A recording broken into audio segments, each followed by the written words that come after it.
In this introductory lecture, I'm going to give a big picture overview of quantum field theory. Now this class will focus on relativistic quantum field theory. That means that we'll be applying the rules of quantum mechanics to relativistic field theories like electromagnetism.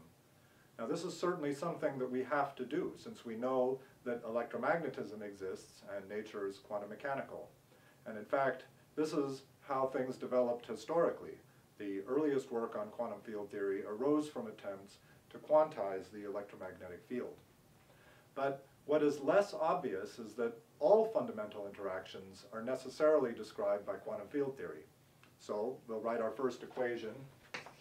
Quantum mechanics combined with special relativity necessarily gives rise to quantum field theory. The basic reason for this is that there's a strong tension between special relativity and quantum mechanics. So let's understand why this is. One of the basic features of special relativity is that no signal can travel faster than light. So the velocity of any particle or any signal is always less than that of light. If a signal could travel faster than light, we would have basic problems with causality, and we'll in fact review those later on in this lecture. Quantum mechanics, on the other hand, tells us that all measurements are subject to uncertainty. So famously, for example, the Heisenberg uncertainty principle tells us that we cannot measure the momentum and the position of a particle simultaneously to arbitrary accuracy. One aspect of this is that wave functions can be non-zero in any region that is classically forbidden. In the words of Murray-Gell-Mann, everything not forbidden is compulsory. The tension between special relativity and quantum mechanics arises from the fact that the wave function is non-zero in space-time regions that are supposed to be forbidden by causality. So we can see this in the quantum mechanics of a single non-interacting particle. This is not a very interesting theory. Just about the only thing that happens in this theory is that wave packets spread. So what turns out to happen is that if you start with a particle that is well localized, so let's suppose something like this, then the wave function will spread, and part of the wave function goes into the classically forbidden region where particles can go faster than light. So on this diagram, if I draw time going up this way, and I have space going this way, then I can draw some lines radiating out, and these correspond to light rays traveling outward at the speed of light, so we know where light is. And what happens is that later on we get a new wave function, and it looks something like this. And the key point is that this wave function leaks out of the region where the cosmic speed limit says you can't go. So for example, if there's a non-zero probability of measuring the particle here at A, inside these light rays, and then detecting it out here at B. And that would mean that the particle travels faster than light. Now, the theory of a single relativistic particle that doesn't interact at all is actually very simple. So let's actually construct it and check this explicitly. We'll start with a lightning review of quantum mechanics. What is quantum mechanics? A quantum mechanical theory is defined by a space of states and a set of Hermitian operators that act on the states. So there's some states, and then there's some set of Hermitian operators that act on the states. And among the operators, there's a special operator, the Hamiltonian, which gives us the time evolution of the states. Right? So I, h bar, d by dt of the state is the special operator h acting on the states. And once we have this, we have everything we need. That was our lightning review of quantum mechanics. So let's construct the theory of non-interacting relativistic particle, a single non-interacting relativistic particle, in this way. So as in the non-relativistic case, what are the states?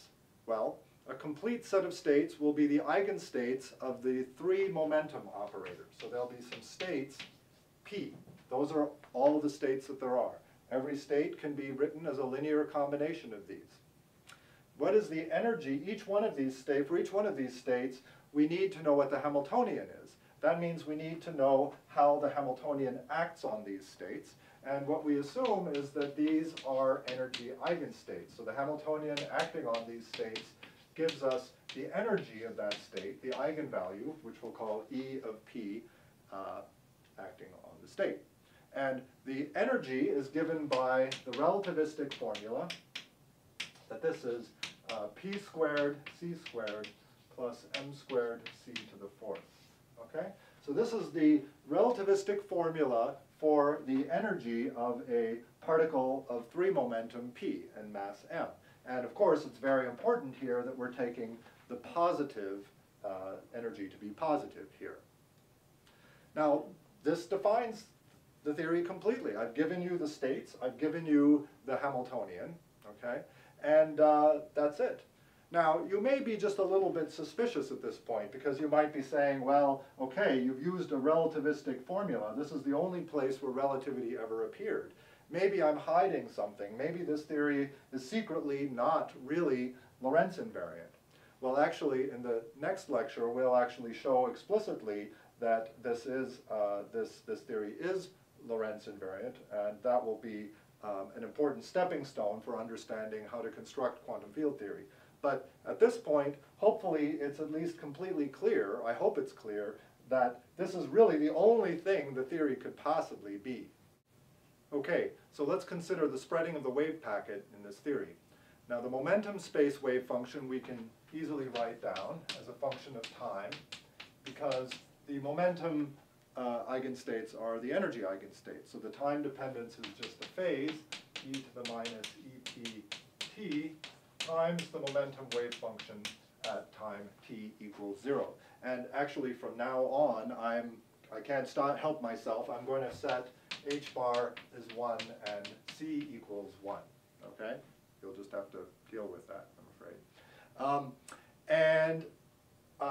Okay, we can take this equation right here. This equation tells us about the time dependence of the wave function in momentum space, but we can just Fourier transform to get the time dependence of the wave function in position space, which is what we want, right? So the wave function in position space as a function of time can then be written as an integral, okay, over y, another space point y, a Green's function, which depends on the difference of the coordinates in t, times the spatial wave function at y at time t equals 0.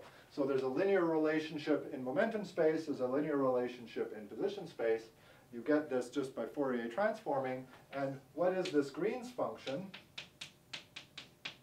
Okay, this Green's function is given by a Fourier integral, as it must be, okay, of e to the minus I dp t minus p dot x.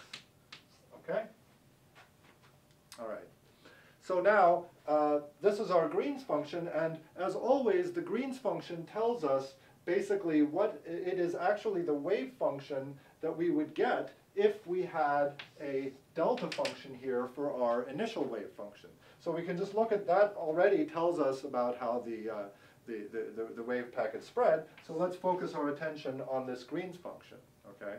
Now, what we want to do is we want to evaluate this in momentum space. Let me leave this here. Okay. So here's our Green's function. We want to evaluate it in momentum space. So what do we have? G of x, I'll just call the argument x. We have a factor of 2 pi cubed coming from here.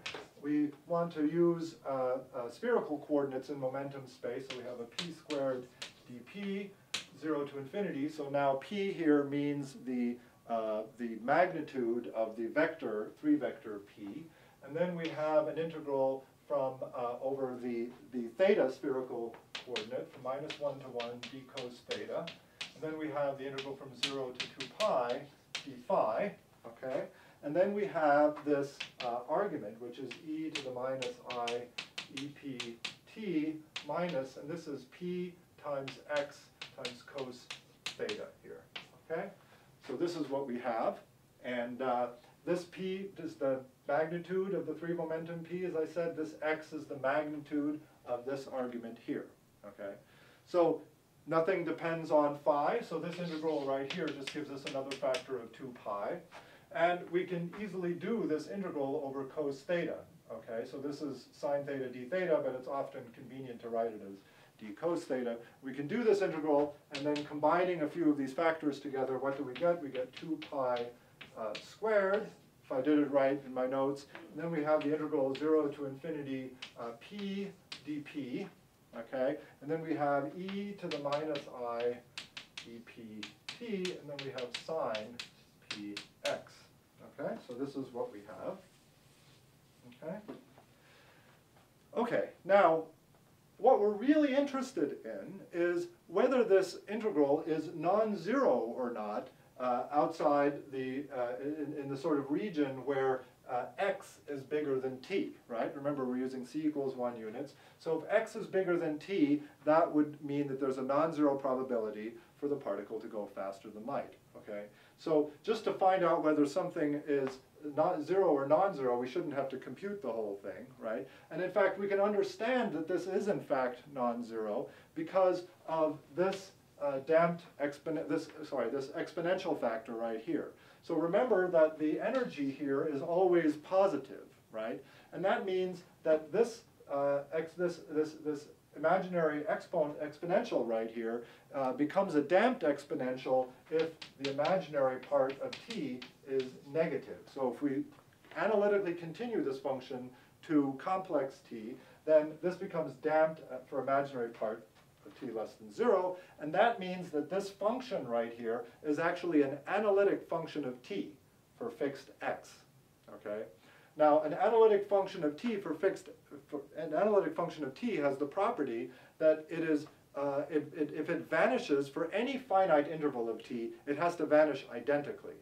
So in order for this function right here to be a 0 outside in the region where, you know, t is bigger than, sorry, the other way around, t is less than x, that's the region where it's effectively traveling, the particle has a probability to travel faster than light.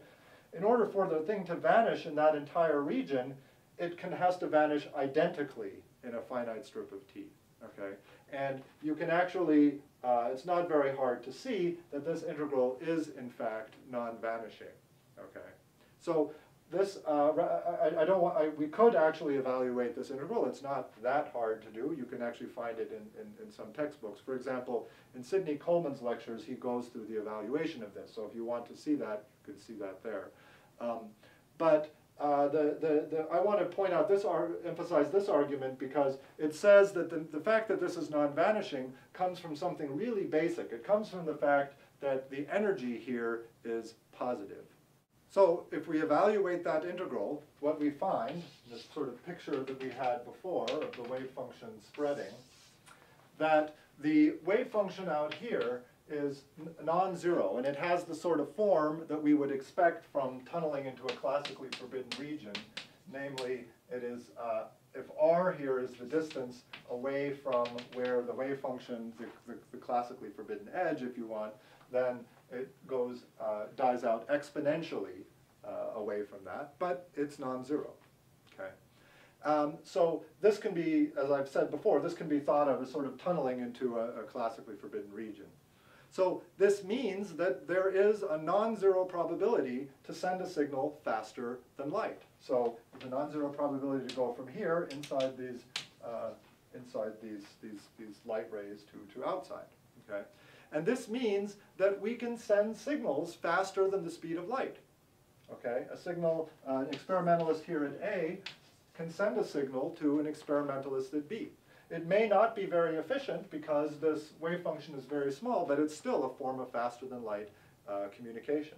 So how do we do this? If the experimentalist at A wants to send a signal, let's say she wants to send yes. If she wants to send yes, she'll prepare this particle in a narrow wave packet and let it go. And that's the signal of yes.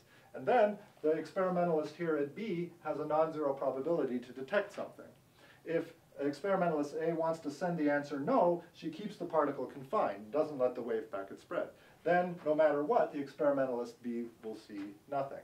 Okay, so there's an inefficient kind of communication that we can do faster than the speed of light.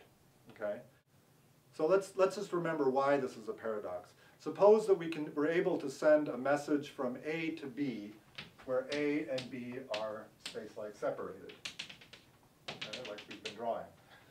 Now, the way I've drawn this, I've drawn B as being to the future of A. But in fact, one of the basic features of special relativity is that if two points are separated in a space-like way like this, there's another reference frame where where B actually looks like it's in the past of A. So it looks like this, okay? It's the same events, just looked at in a different reference frame. And the light cones always look the same in every reference plane, okay? Now, this means that, okay, well now I can send a message from A to B. It's the same thing here, okay? But now, what I can do, since I can send signals like this, I can just repeat this thing. So I can send a signal back like this to a point C, okay?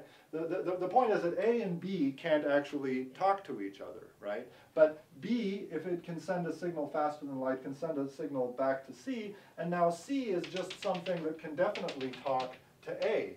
A is just somewhere in the future of C. So this leads to all sorts of crazy paradoxes. For example, if this is me, I could send a signal back in time in this way to convince myself to commit suicide when I was an adolescent. Okay? And then, but if I committed suicide, I could not have sent the message. And so you have these kinds of paradoxes. So how does nature get out of this mess? Richard Feynman taught us that the way it happens is really amazing. The way it happens is that processes like this, communication faster than the speed of light that I talked about, they actually vanish identically because of complete destructive interference with processes involving antiparticles. So let's see what this means. So let's consider a process where, let's say, an electron comes into A. So here's my A and here's my B again. Okay, and once again, they are space-like separated. So suppose that an electron comes into A, okay, and then the experimentalist does their magic, localizes them. But anyway, there's a non-zero amplitude for this electron to go to B, to go faster than light. That's what we've just found, okay? And then let's suppose that the experimentalist at B detects it, and then the electron goes along on its merry way, okay? So we've just seen that this process right here is non-vanishing, and the only way we can describe it makes it non-zero, okay? Now, I've drawn this thing as though the electron here is going forward in time, but remember that that's a frame-dependent thing. A different observer would say, oh no, it's going backwards in time, so that's totally fine, okay? Now, what Feynman pointed out is that there is actually another process that contributes to this same set of observations, okay? Which is, and I see I haven't really left enough room here, so let me draw it a little bit smaller. I have my A and my B here, okay? Those are the same two space-time points, and I have my light cone here. Now in this process, what actually happens at B, let's start with B actually, is that an electron-positron pair gets produced here. So this is an electron here, an electron here. This is an electron here, and this is a positron, okay? And this positron goes backwards in time, okay? But remember, that's a frame-dependent thing, that's okay. And it actually annihilates with the incoming electron here, okay? So in another process, in another frame, it would be the electron going backwards in time and the positron forward in time. That's not important. What's important is that both of these processes exist, and what Feynman said is that these two processes right here destructively interfere, and their sum is actually zero, okay? Now, this, in order for two things to interfere like this, they have to be completely indistinguishable. So notice that, in fact, in both cases right here, a charge -1 is transferred from A to B. Here it's transferred by an electron going this way. Here it's transferred by a positron going this way. But more fundamentally, if there is going to be some exact destructive interference like this, there has to be some sort of an exact symmetry that relates electrons and positrons. And in fact, there is. Necessarily, once we have relativistic quantum field theory, we have invariance under CPT. CPT, as the name sort of suggests, is the product of C, P, and T. C is charge conjugation. That exchanges particles and antiparticles, like the electron and positron. P is parity, reversing the signs of all spatial directions. and t is time, reversing the direction of time.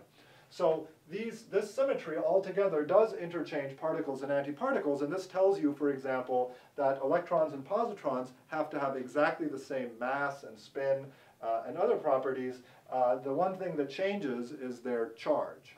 Okay, so so there is a symmetry between electrons and positrons.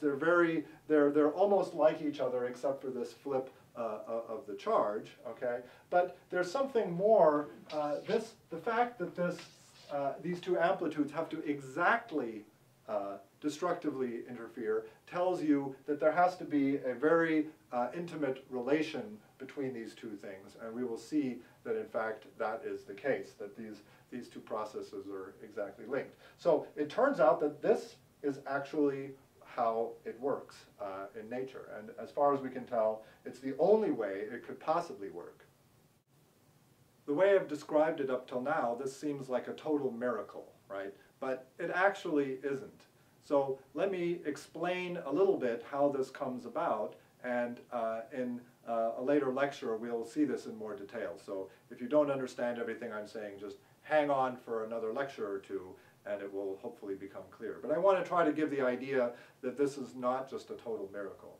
So the way it works is that causality is actually guaranteed if we formulate the theory in terms of observables. Now, observables here is a term of art. It means Hermitian operators associated with points of space-time, and they have the crucial property that they commute, that two observables, OI and OJ, at two different points, space-time points, commute if the two space-time points x and y are space-like separated. So that means that x minus y squared is less than 0. So here now x and y mean space-time points, right? And x and y being space-like separated tells us that these guys commute, okay? Now, what does this mean? Well, it means that if we look at any time, t equals 0, that we can definitely have these 2 points living at equal time in some reference frame. And it says that operators that live at different points in space at the same time can be thought of as independent. Okay? So they're really independent things, like, for example, well, they're independent operators. They can be independently, they can be simultaneously measured. Okay? And what we'll see is that when we construct quantum field theory, when we construct the theory which has one particle, two particle, etc., that there are many operators which actually do not have this property. Okay? And however, if we require that the theory be written in terms of operators, observables, that do have this property, then we will get causality. Okay? And what is it that ensures that the operators have this form is actually locality. So what we'll show is that if we require that the theory is defined in terms of quantum fields that obey local equations, then this is automatic. Okay? So, for example, a non-interacting scalar field is described by a quantum operator phi of x. That is a quantum operator for every space-time point, and it obeys the equation, basically the Klein-Gordon equation, as an operator. Okay? And so if you just ask for the most general solution to this, what you will find is that these phi's are observables. They do commute at space-like points. Okay? And then when we look at these operators here, what they do on particle states, what we will find is that they automatically always relate the creation and annihilation of particles in just such a way as to give us the cancellation that Feynman told us had to be there. So in this way, we actually come back pretty much to where we just started, right? Namely, that we are told that we have to quantize a theory of fields. Phi of x could be thought of as classical fields. We apply the rules of quantum mechanics to them, and that is the only way we can get a relativistic quantum theory of particles. So let's understand all of this a little more physically, okay? So what actually happens if an experimentalist decides to try and do what we talked about, namely localize a particle into a tinier and tinier region, all right? The claim is that Well, if an experimentalist does that, if they localize the particle into a smaller and smaller region, they're going to have to give these particles on average are going to have a large momentum, h bar over L. So L is the size of the small region in which I'm going to try and put these things. And just for a moment, I'm putting back vectors of h bar and c, okay? And if they have large momentum, they also have large energy given by our formula, p squared c squared plus m squared c to the fourth. This is the relativistic formula. And so if once the momentum becomes large enough, this term actually doesn't matter anymore, right? The momentum becomes large enough that that the energy becomes much larger than the rest energy associated with any particle, okay? And the claim is that then what happens is that particles and antiparticles are just copiously created, all right? So this happens as soon as the length gets smaller than or of order h bar over mc. And this is called the Compton wavelength.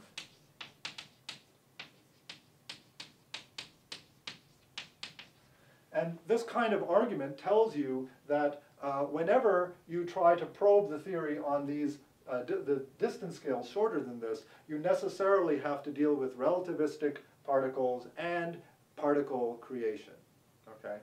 So this is not just kind of a cool theoretical thing. This is actually very practical because this is basically how we can make particles in the laboratory.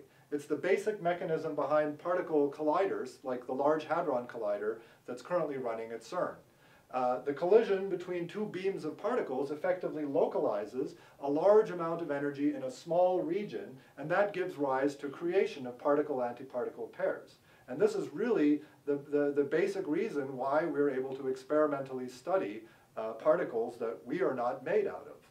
So, and I want to just stress how universal this is, because notice that because of CPT and the existence of antiparticles, if we have a particle X, which is incredibly exotic, it may have all sorts of weird charges and things that we don't have at all. But you can always create a particle-antiparticle pair. X always has an antiparticle that has all the opposite quantum numbers. And so, for example, at the LHC, we take two protons together and we can produce particle-antiparticle pairs. Plus, we have to generally produce them in association with other things, and we do. Okay, and so nothing can forbid this. And as Murray Gell-Mann said, everything not forbidden is compulsory. So it's only a question of how frequently or infrequently this happens. So we can literally study everything at the LHC, provided that the mass of these X particles is sufficiently light that we can produce them, because we have a limited amount of energy in our beams. And they have to couple to us strongly enough, of course, that this has an appreciable rate. And so those are the basic limitations. Those are the only limitations, basic limitations, that we have in particle collider experiments. And that explains why we want to go to higher energies. At higher energies, we can produce more particles. It explains why we want to have as many proton collisions as we can, because then we can probe to smaller and smaller rates. I'd like to mention a few other important general features of quantum field theory. One that I've already mentioned is invariance under CPT. That follows from combining quantum mechanics and relativity, the way I've described. Another one is the connection between spin and statistics. This is something you know what this is, that particles of integer spin, 0, 1, 2, and so on, are bosons, and particles of half-integer spin are fermions. Another aspect that's a little less famous that I want to spend a little time describing is that interactions of relativistic particles of higher spin are extremely constrained. Okay, so for spin 0 and 1/2, there aren't any constraints beyond locality and Lorentz invariance, but for higher spin, things get very constrained. And in fact, for example, there are no relativistic quantum particles with spins bigger than 2. Okay, they don't exist. All right. So let me explain what this means, okay? Because at first sight, this sounds crazy, because we know that there are objects with arbitrarily large spins, like spinning basketballs, for example. They can certainly have angular momentum which is much bigger than 2 in units of h bar. And in principle, we can make basketballs go faster than, go nearly the speed of light, so we can make them relativistic, okay? So the point, obviously, though, is that these are not elementary particles. So we need to understand what it means when we say there are no elementary particles with spins bigger than 2. We need to understand what does that mean, elementary. So one aspect of the basketball not being an elementary particle is that there are excitations of the spinning basketball, or de-excitations.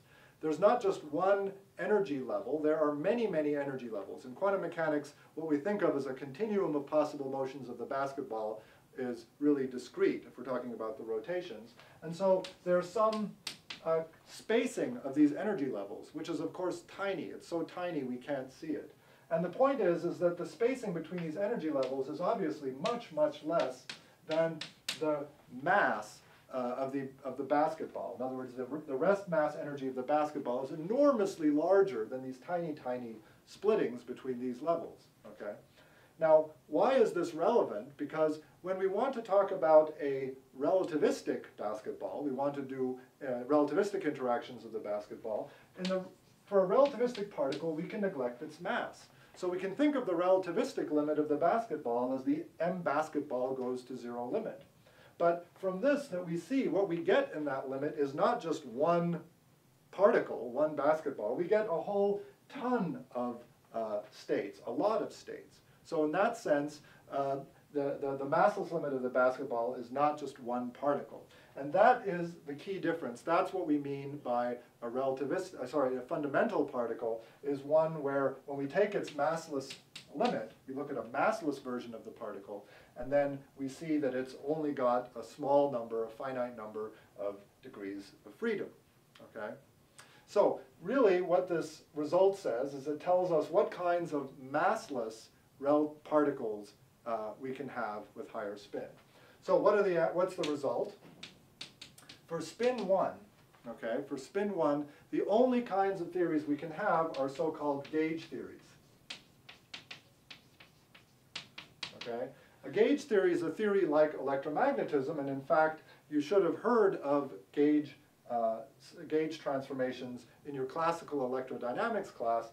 In the quantum version of the theory, gauge invariance plays an even more important role. There are also generalizations of electromagnetism, so-called non-abelian gauge theories, that involve a different gauge group. So basically, you give the gauge group, you give all the interactions of the spin 1 particles.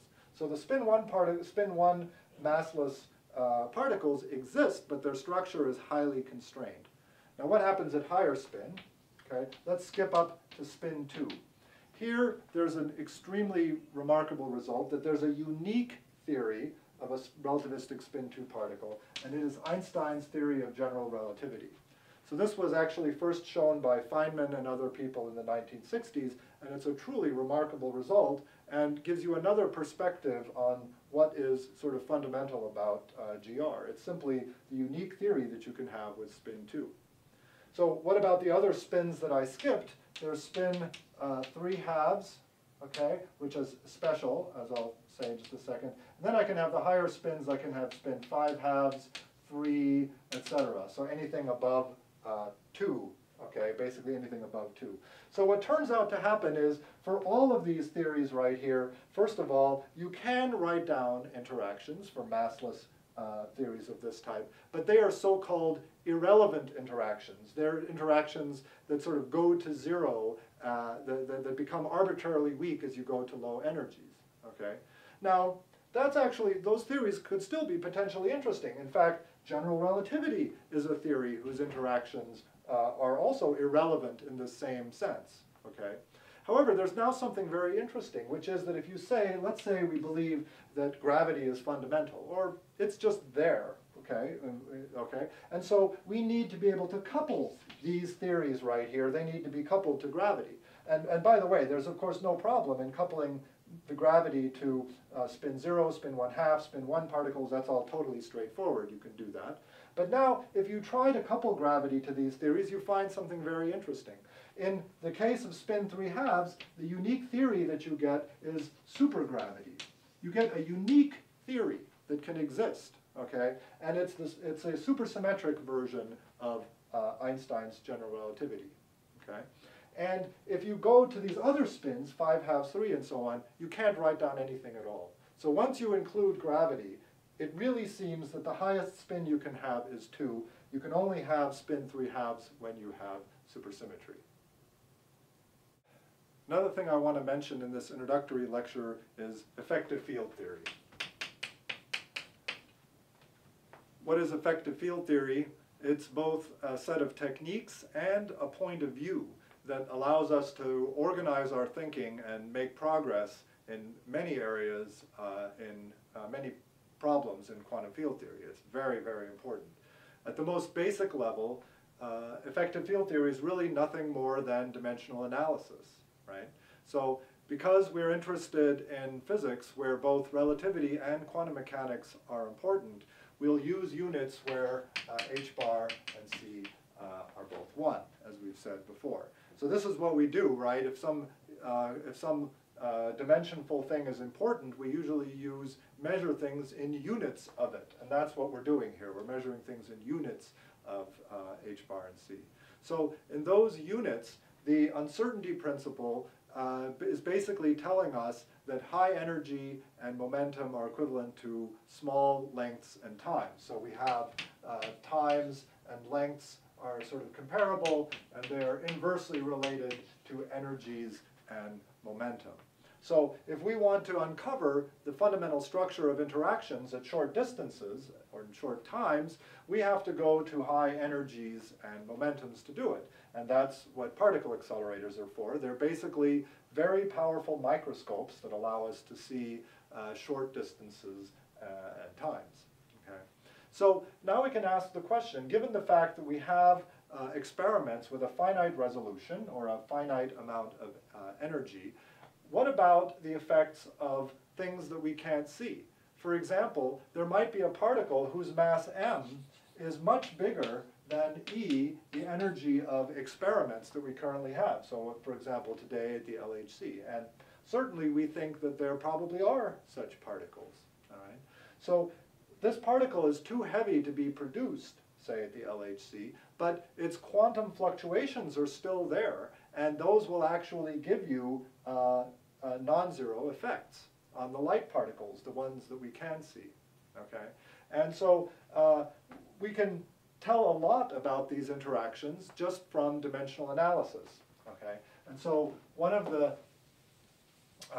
basic facts about quantum field theory is that bosonic fields have a dimension. So a field phi has a dimension, and I'll denote the dimension by enclosing it in square brackets like this, has dimensions of mass. So this is true for spin 0 and 1. The fields that we'll use to describe those turn out to have mass dimension 1.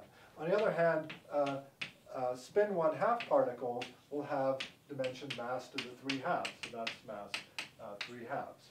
Okay, sorry, 1/2. Spin 1/2. And this is all that we're going to be talking about in this course.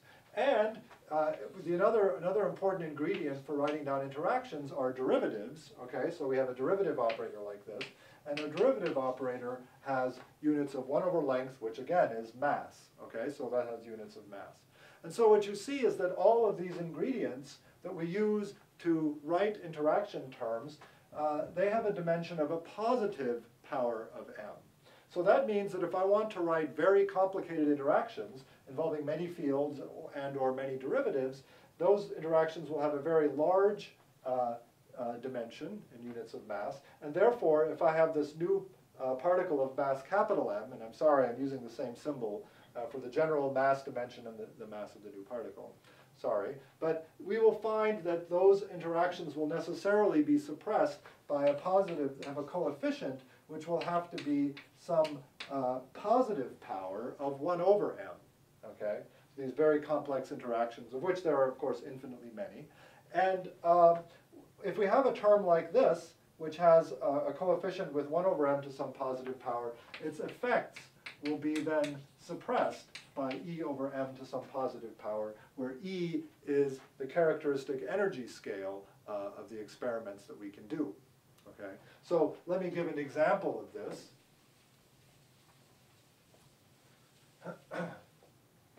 So we may have some terms in our Hamiltonian, okay, which look like this. We might have some lambda phi to the fourth, where this is a spin 0 field, and then we might have some term that has a phi to the sixth. These are just some simple examples, okay? Now, if you work through the dimensional analysis, this has to have dimensions of mass. This has 3 inverse dimensions of mass. This has 4 inverse dimensions of mass. You'll find that the dimension of this coupling right here is m to the 0, okay? This coupling is dimensionless, and that is called marginal.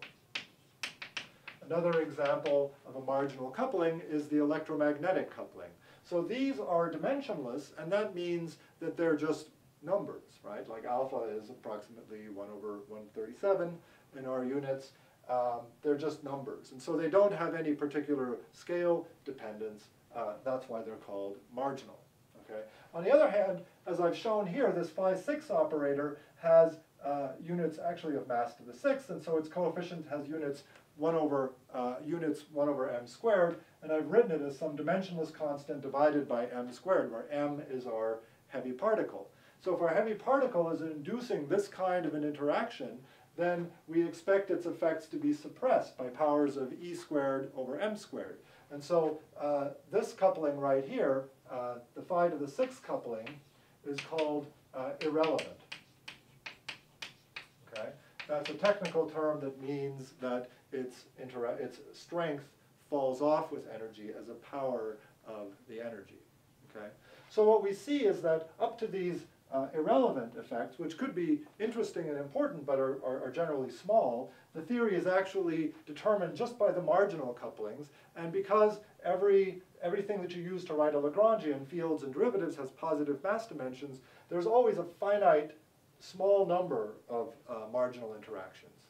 All right? So for example, in quantum electrodynamics, QED, the theory of the electromagnetic field interacting with electrons and positrons, there are 2 marginal parameters. There's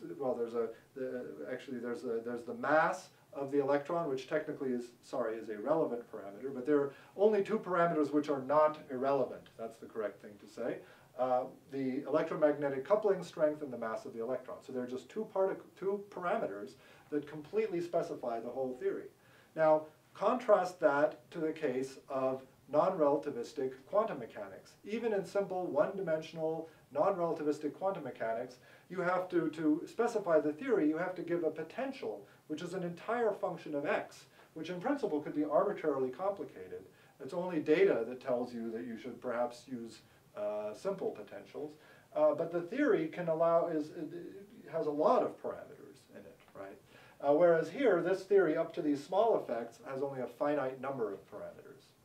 The fact that low energy physics is determined by a small number of parameters in quantum field theory has another side. It also limits what we can learn about the fundamental theory from low energy measurements. So the fundamental theory that predicts everything, the main thing we can observe at low energies are the values that it predicts for all the marginal couplings. There's only a handful of these, so there's really only a handful of predictions that we can directly test. And so that also means that many fundamental theories may look the same. And that's something that's called universality.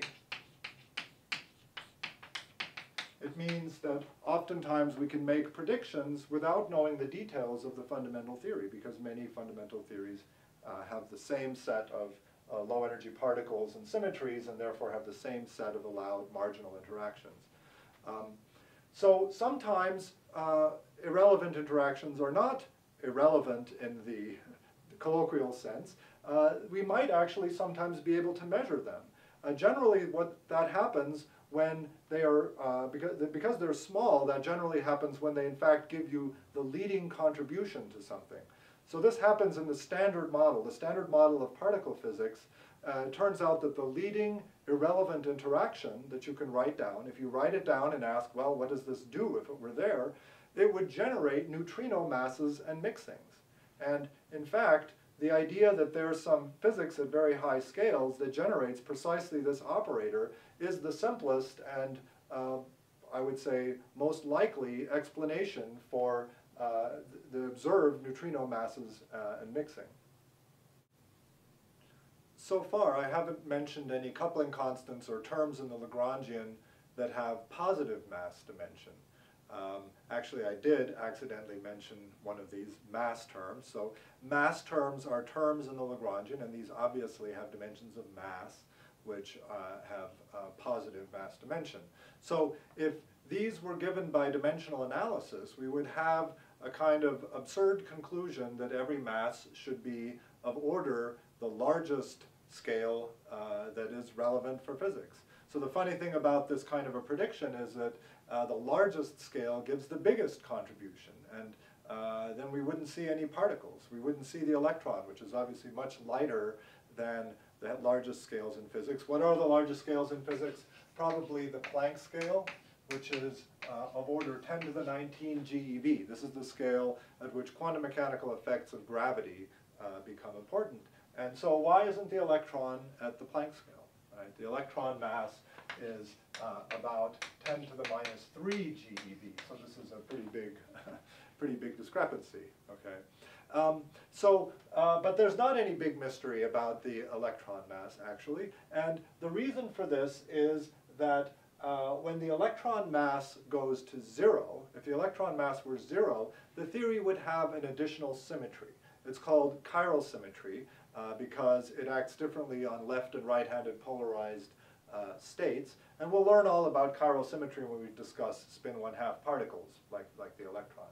And so anyway, if the electron mass was 0, there would be this additional symmetry. So if we want to explain the small observed electron mass, what we need is for that symmetry to be almost perfect. We need that symmetry to be broken just a little bit, and then the electron mass will always be proportional to that little bit of breaking, and then it can be small. So this way of thinking about small numbers is originally due to 't Hooft. He taught us how to think in this way, and the language that we use, we say that the small mass is protected by a symmetry. Now, for spin 1, there's a similar story. It's a little more subtle, but there's also a symmetry involved, and I'm not going to try to describe it here, but there's a similar story. We understand why, for example, the photon is massless and not at the Planck scale. There's a similar understanding there. But for spin 0 particles, there's a genuine problem. There's no additional symmetry when a spin 0 particle has vanishing mass. Okay? That's not quite true. There is a so-called shift symmetry, but that symmetry is broken by any interaction. So interactions of this, any marginal interaction. So really what's forbidden is any spin 0 particle with marginal interactions. Now, for a long time people said that, well, this may explain why we haven't seen any elementary spin 0 particle with interactions. On the other hand, for a long time there was the standard model of particle physics, the simplest model that completed what we knew about the electroweak interactions. And the simplest, the standard model was the simplest completion, which indeed had a spin 0 particle in it, which would be completely unnatural according to this sort of thing. In July 4th, 2012, the LHC experiments CMS and ATLAS announced that they had discovered, in fact, a particle which really looked for all the world like this Higgs particle. So many different things were measured, and it's very clear that this must be at least approximately a Higgs boson. So it seems that we have to live with an elementary spin 0 particle, and now we really have this puzzle. Okay? So let me stress, first of all, that there's no inconsistency in having a light spin 0 particle like this. What actually happens is that suppose we have particles at the Planck scale. Then the mass of the Higgs, and it actually turns out it's the mass squared that appears in the Lagrangian, so the mass squared of the Higgs would get some contribution from heavy particles at the Planck scale that might be of order m Planck squared. So this would be the contribution of virtual heavy particles at the Planck scale. But that's not the whole answer. There are other pieces that we can't compute. And they could be of order the Planck scale, but they could come in with the opposite sign. And these two things could cancel. So all that really, there's no inconsistency, it just requires a cancellation. Now, how big is that cancellation? The cancellation is roughly the size of the observed Higgs mass squared over m Planck squared. That's how many digits would have to cancel here, and this is about 10 to the minus 34. So the point is that we need a cancellation to 34 decimal places, which seems rather absurd. Now, there is a way to make a natural theory of spin-zero interacting particles, and that is supersymmetry, or as we who love it call it, SUSY. So SUSY is an expansion of Lorentz invariance of space-time, and it turns fermions into bosons and vice versa. It's a beautiful mathematical structure that really speaks to the heart of a theoretical physicist. Now, for the naturalness problem, the idea is that supersymmetry, since it relates fermions and bosons, a spin-zero particle like the Higgs would have a spin 1/2 partner, okay? Which, because they're related by supersymmetry, they would have the same mass. But we know there's an extra symmetry when a spin 1/2 particle gets massless. And so there must be an extra symmetry when these two particles get are both massless. And that really is the basic idea. So it gives a very beautiful solution to this natural problem and allows us to have a light Higgs as we have apparently observed. Okay? It also addresses many other conceptual problems in physics, and it's a whole subject in itself. But of course, supersymmetry predicts that every standard model particle has this superpartner with a different spin, and we currently don't have any experimental evidence for these, despite many searches. And I think it's fair to say that the simplest version of this theory, we really should have seen something. In fact, not just at the LHC, but even long before that, in previous experiments. So there are more complicated versions of this theory, including things that I myself have worked on. But many of us are feeling a little bit nervous that we have to resort to more and more complicated models just to explain the fact that nothing has been seen. There is another known way to make to explain the observation of the Higgs at the LHC, and that is that perhaps the Higgs is composite or partially composite. In this case, we would also expect new particles. So I forgot to mention that in the case of supersymmetry, these extra particles, in order to make things natural, in order to prevent this cancellation that I talked about previously, these particles have to be relatively light. If they were up at the Planck scale, we would have exactly the same problem that we have before. This other thing, the idea that the Higgs is composite, there too, you can see that the extra states that are the manifestation of this compositeness would have to show up also near the TeV scale. So there's still a lot of hope that we can see something at the TeV scale that will be the sign of naturalness. So this is currently the subject of a big debate going on within particle physics. Is the Higgs boson elementary? Is supersymmetry there? Is it hidden? Is it tuned? A little bit, a lot? And our hopes for finding a simple, beautiful supersymmetric model haven't been fulfilled. And some people are questioning, despite the fact that we've made this fantastic discovery of the Higgs boson, is it worth it to keep going? Is it worth the investment to go to higher energies? Well, I'll tell you what I think. I think we're going into unknown territory. We cannot guarantee that there will be more spectacular discoveries like the Higgs boson. But there are many things that point to the TeV scale as an interesting scale of physics. There are many models and situations where we can learn fundamental things about nature by studying this scale. And we have always learned more by going to another level of structure, and I think this is absolutely not the time to stop. Okay, before I end this introductory lecture, I want to mention one other important aspect of quantum field theory that is really at the frontiers of our present knowledge. So I've sort of outlined how there's this great tension between quantum mechanics and special relativity, and combining those two, how it leads us to quantum field theory, right? So if we take special relativity plus quantum mechanics, we get quantum field theory. This is what I started with, okay?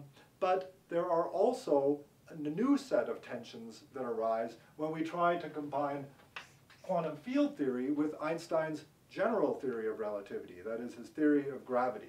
So if we take quantum field theory plus general relativity,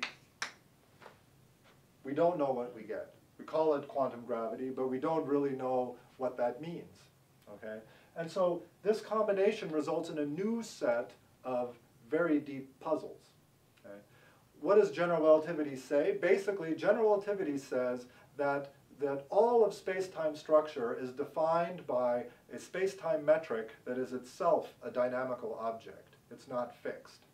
And so this, one of the puzzles that this leads to is the following. So we've seen that in order to guarantee causality in quantum field theory, surely a very basic, notion, we need to write the theory in terms of observables that commute at space-like separation. But if the metric is dynamical, and even a quantum fluctuating object, what is space-like and what is time-like is not well defined a priori, okay? So this may sound like a bit of a technical problem, but it's actually not. Which operators commute and don't commute is a basic question that has to do with what are the degrees of freedom, right? If we take the x component and the y component of a particle, those are operators that commute with each other, and that's because they're really completely independent degrees of freedom. And so the fact that even the degrees of freedom are now have this quantum fuzziness is very puzzling, okay? So to make progress on this kind of question, I think that what we need is examples, situations where we can where the contradictions are sharp, and so we can make progress. So Einstein famously used this idea, the thought experiments, and he used thought experiments of this kind to formulate both the special and the general theory of relativity, and he was led very far. Another example of thought experiments, I didn't use those words, but these paradoxes with causality, you know, Feynman used also these thought experiments that I described to resolve those. Okay, so we can ask, what kinds of thought experiments can we use to understand quantum gravity? So one very promising direction is the physics of black holes. In the 70s, Hawking discovered that black holes radiate in the presence of quantum mechanics, and therefore they eventually evaporate. And the phenomenon of black hole radiation is very closely tied to basic features of general relativity and quantum field theory. And also, black holes are very, very simple objects that we understand very well. It's a little bit like the hydrogen atom. Some people would argue that the black hole is the hydrogen atom of quantum gravity. Now, what comes out of Hawking's calculation is that the radiation from black holes is nearly perfectly thermal. It is so perfectly thermal that it's hard to understand how the process of the formation and evaporation of a black hole could be a unitary quantum mechanical process. So it may be very complicated, but it should still, the underlying physics should still be unitary quantum mechanics, okay? So unitarity means that, so in quantum mechanics, everything is probabilistic, right? But the wave function is completely determined. If you know the initial wave function, you know the final wave function. And unitarity means that you can, one of the things it means is that you can in principle reconstruct the initial state knowing the final state, right? But according to Hawking's radiation, the radiation of the black hole is so perfectly thermal that it cannot contain the information that you need to reconstruct the initial state. So this is one way of, and this is a very sharp paradox. It's called the black hole information paradox. Now, Hawking originally believed that, in fact, this paradox was so strong that it showed that unitarity must be violated, okay? But now we believe that this process is unitary. And the reason we believe this is because of another major advance in our understanding of quantum gravity, which is the correspondence between quantum gravity on anti-de Sitter space. That's a very special space-time background. So that theory is related to conformal field theories without gravity in one lower space-time dimension. Okay? This is called the ADS-CFT correspondence. It has not been derived from first principles, but it's a sharp statement, and there's so much evidence for it that the feeling is that it just has to be right. It's a little bit, the ADS-CFT correspondence is a little bit like a piece of advanced alien technology that we can learn to manipulate, but even if we don't understand its inner workings. And one of the important things that we learn from it is that black hole evaporation and formation is a unitary process as seen from outside the black hole. And that's because ADS-CFT relates it to a process that can be described in an ordinary quantum field theory without gravity. Okay? So it certainly gives us a very, very strong motivation to understand these theories, because it says that maybe the mysteries of quantum gravity are all locked up just in good old quantum field theory. Okay, that was fun, I hope. I think it's time to stop this overview. Let me close by just saying that my goal in this course is to give you a rigorous introduction to quantum field theory, but also not to lose track of the big picture. Now obviously this lecture has been almost entirely about the big picture. We will start with the rigorous part next time.